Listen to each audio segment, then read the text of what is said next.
ఈరోజు నేను మీకు దొండకాయ ఫ్రై ఎలా చేయాలో చెప్పబోతున్నాను. కావాల్సినవి తరిగి పెట్టుకున్న దొండకాయలు. దొండకాయ ఫ్రైలోకి ఫస్ట్ నేను ప్యాన్ పెట్టాను. స్టవ్ కింద మంట లో ఫ్లేమ్లో పెట్టుకున్నాను. ఇలా ప్యాన్ పెట్టి దీంట్లోకి మనం ఫ్రైకి తగినంత ఆయిల్ తీసుకోవాలి.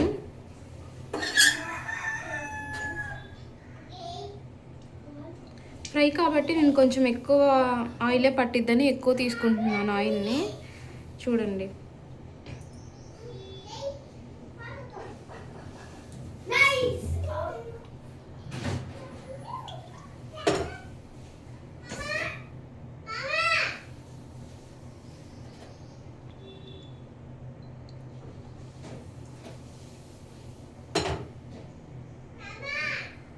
ఈ ఆయిల్ని మనం పొగలు వచ్చేదాకా వేడెక్కేలాగా చూడాలి.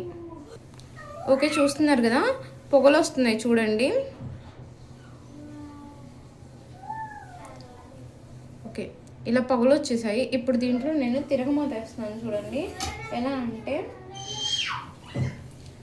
4 ఎండుమిరపకాయలు,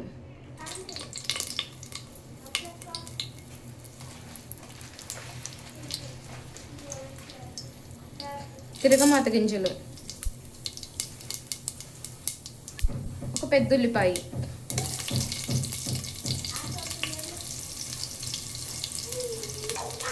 వేసి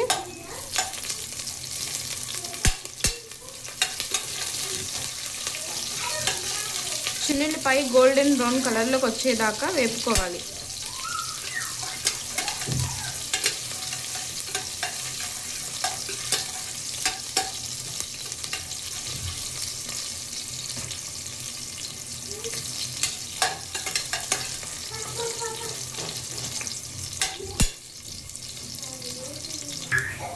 ఇదిగో చూడండి, గోల్డెన్ బ్రౌన్ కలర్లోకి అయితే వచ్చాయి. యాక్చువల్గా దీంట్లోకి చిన్నులపాయ కూడా వేసుకుంటే టేస్ట్ అనేది చాలా బాగుంటుంది. ఇంట్లో చిన్నులపాయలు అయిపోయాయి, సాయి తీసుకొని రాలేదు, అందుకని ఇప్పుడు నేను ఇంతవరకే వేస్తున్నాను తిరగమాత. ఇప్పుడు దీంట్లోకి తరిగి పెట్టుకున్న దొండకాయలు అడుగంటకుండా తిప్పుకుంటున్నాను.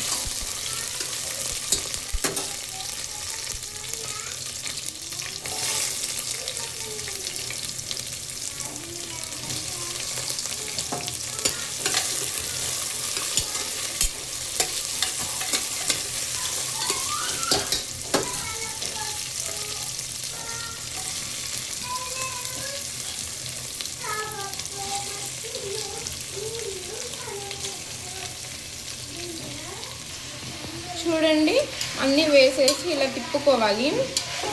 సో ఇంకా నేను కంప్లీట్ అయ్యాక పెడతాను, ఎందుకంటే షార్టే కాబట్టి. ఇప్పుడు నేను కుక్కర్ మూత అయితే పెట్టుకున్నాను కాబట్టి మళ్ళీ ఒకటికి 2 సార్లు కుక్కర్ మూత ఓపెన్ చేసుకొని చూసుకుంటూ ఉండాలి, ఎందుకంటే ఫ్రై కాబట్టి. ఎందుకంటే నేను ఇది ఫస్ట్ టైం కుక్కర్లో ఫ్రై చేసేది, ఇంతకుముందు ఎప్పుడు ఫ్రై లేకపోతే చేయలేదు కుక్కర్లో. చూద్దాం. చూడండి, ఇలా మళ్ళీ మధ్యలో తిప్పుకుంటా మూత పెట్టకుండా చూసుకుంటూ ఉండాలి, లేదంటే అడుగంటిపోయిద్ది. చూడండి, ఎక్కడ అడుగంటలేదు, చాలా బాగుంది. సో ఇప్పుడు నేను మళ్ళీ మూత పెడతాను. మళ్ళీ కుక్కర్ మూత ఓపెన్ చేసి చూద్దాము ఎలా ఉందో ఏంటో. ఈ ఫ్రైలు కూడా నేను ఎందుకు కుక్కర్లో పెడుతున్నానంటే ఇప్పుడు గ్యాస్ అనేది చాలా ఇదిగా ఉంది కదా, అందుకని ఫ్రైలు కూడా చేయాల్సి వస్తుంది కుక్కర్లోనే. చూద్దాము ఎక్కడైనా అడుగంటిందో, పర్ఫెక్ట్గా ఉందో లేదో. చూడండి, ఎక్కడ అడుగంటలేదు, పర్ఫెక్ట్గా ఫ్రై అవుతుంది అనమాట. దొండకాయ కూడా చూడండి, నేను ఇలాగ దీంతో గంటతోటి ఇలా ఒత్తి చూస్తాను, 2 ముక్కలు అయింది అంటే ఉడుకుతుంది, బాగా ఉడికింది. అండ్ ఫ్రై కూడా బాగానే అయింది. చూద్దాం. నేను ఇంకొకసారి మళ్ళీ తిప్పుకొని కుక్కర్ మూత అయితే పెట్టుకుంటున్నాను. మళ్ళీ రైస్ కుక్కర్లో నుండి ఇంకా బాగా కుక్ అయింది కాబట్టి నేను వేరే ప్యాన్ మీదుగా తీసుకున్నాను. చూడండి, ఇది ఇంకొక స్టీల్ కళాయి అన్నమాట. దాని మీదకి నేను తీసుకొని వేపుతున్నాను. దీంట్లో కొంచెం సాల్ట్ అండ్ తగినంత కారం కూడా వేయాలి. నేనైతే ఇప్పుడు ఇంకా ఏం కారం వేయలేదు, మా హనీ కారం తినని. నేను కలుపుతాను, మొత్తం కంప్లీట్ అయ్యాక ఎలా ఉందో చూపిస్తాను.